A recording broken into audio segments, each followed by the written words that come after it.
Hello दोस्तों, कैसे आप सब। उम्मीद है आप सब मस्त होंगे। तो आज हम थर्ड सेमेस्टर बॉटनी वनस्पति विज्ञान की सेकंड यूनिट का अगला जो टॉपिक है उसको डिस्कस करेंगे। हम लोग एविडेंसेस पढ़ रहे थे। क्लासिफिकेशन में जो प्लांटों का क्लासिफिकेशन किया जाता है उसमें जो एविडेंसेस हैं, साइटोलॉजिकल एविडेंस, पैलिनोलॉजिकल, इसके आधार पे किस तरह से प्लांटों को क्लासीफाई किया जाता है। तो इसमें जो कोशिका विज्ञान से रिलेटेड प्रमाण हैं, साइटोलॉजिकल एविडेंस, इसको आज हम पढ़ेंगे।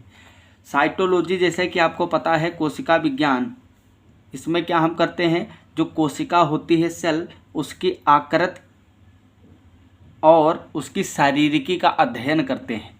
Cytology is the study of the morphology and physiology of cell.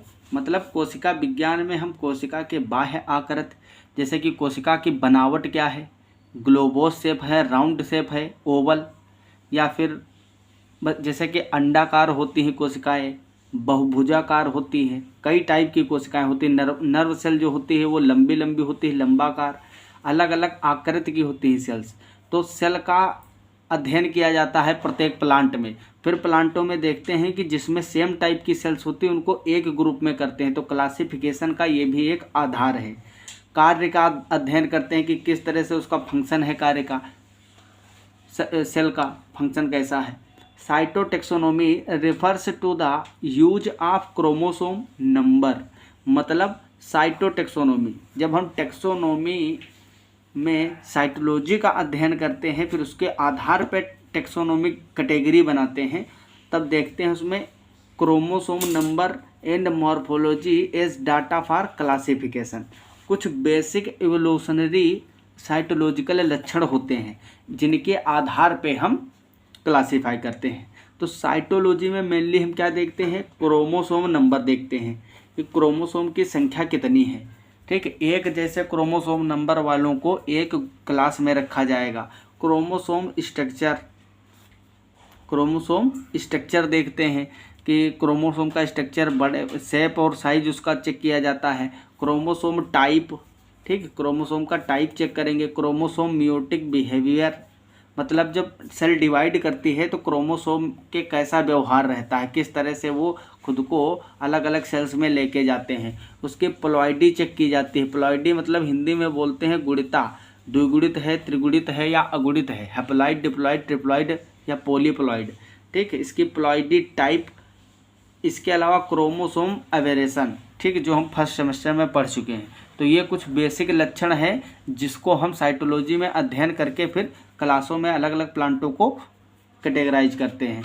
अब जैसे कि 2n = 26, 2n कहने का मतलब डिप्लॉइड, क्या है, ये द्विगुणित है। Diploid chromosome 26 is characteristic feature of Amborellaceae. Amborellaceae क्या है, एक फैमिली है। इसमें जो प्लांट आते हैं उनके द्विगुणित क्रोमोसोम की बात करें तो 26 होते हैं। ये एग्जाम्पल कुछ आपको याद रखना है लिखने के लिए। MCQ भी यहाँ से बनते हैं, और अगर साइटोलॉजिकल एविडेंसेस पे लॉन्ग क्वेश्चन आता है तो भी आप यही सारा डाटा लिख के आओगे।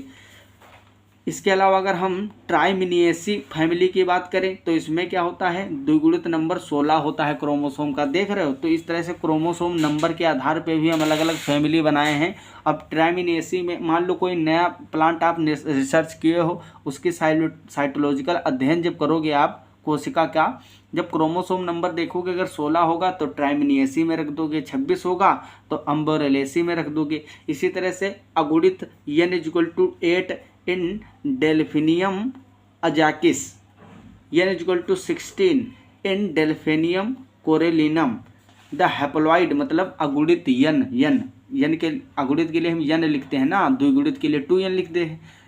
The haploid number of chromosomes in angiosperms ranges from n = 12 in Haplopappus gracilis, जो कि एक कंपोजिटिव फैमिली में आने वाला प्लांट है। ये प्लांट जो है कंपोजिटिव में आता है। तो बात ये की जा रही है जो एंजियोस्पर्म है आवृतबीजी, उसमें हैप्लॉइड क्रोमोसोम का नंबर 12 से लेकर 132 तक हो सकता है। तो 12 का एग्जाम्पल है हेलोपेपस ग्रेसिलिस, जो कि कंपोजिटिव फैमिली में आता है, और 132 जो हाईएस्ट है एंजियोस्पर्म में हैप्लॉइड नंबर, ये है पोलिटोरोआ ये जो है प्लांट ये आता है ग्रेमिनेसी में। ग्रेमिनेसी जो गेहूं वाला कुल है, ठीक, जिसको पोएसी भी बोलते हैं। पहले इसको ग्रेमिनेसी बोलते थे, अब इसका नाम पोएसी रख दिया गया है, पोएसी, ठीक है, इसको पोएसी भी बोलते हैं। Most angiosperms have chromosome numbers ranging between n = 7 to 12। About 35 to 40% of the flowering plants are polyploid, मतलब बहुगुणित होते हैं। लगभग 35 से 40% जो पुष्पीय पादप हैं, फ्लावरिंग प्लांट, वो पॉलीप्लॉइड मतलब बहुगुणित होते हैं। कैसे होते हैं? बहुगुणित। उनकी गुणिता जो है वो ट्रिप्लॉइड होती है, या ट्रिप्लॉइड या टेट्राप्लॉइड हो सकती है। समझ रहे हो? इसके अलावा अगर हम बात करें, all the species of Pinus, Pinus क्या है? एक जिम्नोस्पर्म है। क्या है? जिम्नोस्पर्म्स। ज़्यादातर हमारी जो यूनिटें हैं 3rd सेमेस्टर में, उसमें हम जिम्नोस्पर्म एंजियोस्पर्म से ही डील कर रहे हैं, क्योंकि जो बीजीय प्लांट हैं, सीड वाले प्लांट, उन्हीं के बारे में पढ़ना है। तो पाइनस क्या है? एक जिम्नोस्पर्म है। इसकी जितने भी स्पीसीज हैं have chromosome number n = 12, these are termed homoploid. क्या बोलते हैं इसको? Homoploid. Different species of asters have, asters क्या है? ये फैमिली है, एक वो है, क्या बोलते हैं इसको? जीनस, जेनरा है, ठीक है। एस्टर्स हैव n = 9 to 9, 18 और 27। द कैरियोटाइप ऑफ ब्यूटोमस, कैरियोटाइप मतलब क्या होता है? जो मार्फोलॉजी होती है क्रोमोसोम की, जैसे कि क्रोमोसोम अलग अलग साइज के होते हैं, एक ही सेल में अलग अलग साइज के हो सकते हैं, एक ही प्लांट में क्रोमोसोम अलग अलग शेप और साइज के हो सकते हैं, उसको हम कैरियोटाइप, मतलब उसके साइज के आधार पर घटते हुए या बढ़ते क्रम में जब हम लिखते हैं तो उसको कैरियोटाइप बोलते हैं, ठीक है। मतलब जैसे कि सबसे बड़े वाले क्रोमोसोम पहले लिख दिए, अब होंगे तो जोड़े में ही क्रोमोसोम, फिर उससे छोटे वाले लिख दिए इस तरह से, उसके बाद में क्या होगा? फिर उससे छोटे वाले, इस तरह से जब अरेंज करते हैं तो बनता है कैरियोटाइप। आपने पढ़ा होगा इसको, ठीक है। तो karyotype, the karyotype of Butomus is different from those of Hydrocleis, Limnocharis and Tinagocharis। ये फैमिलीज हैं, ठीक है। क्या है? जेनरा है, जेनरा, डिफरेंट जेनरा है। Therefore Butomus is included in Butomaceae. अब समझो, देखो ये जो नेम लिखे हुए हैं, बोटोमस, हाइड्रोक्लेसिस, लिम्नोचेरिस और टेनेगोचेरिस, इन चारों में कैरियोटाइप अलग अलग है, और ये चारों पहले एक ही ग्रुप में रखे गए थे, एक ही ग्रुप में, ठीक।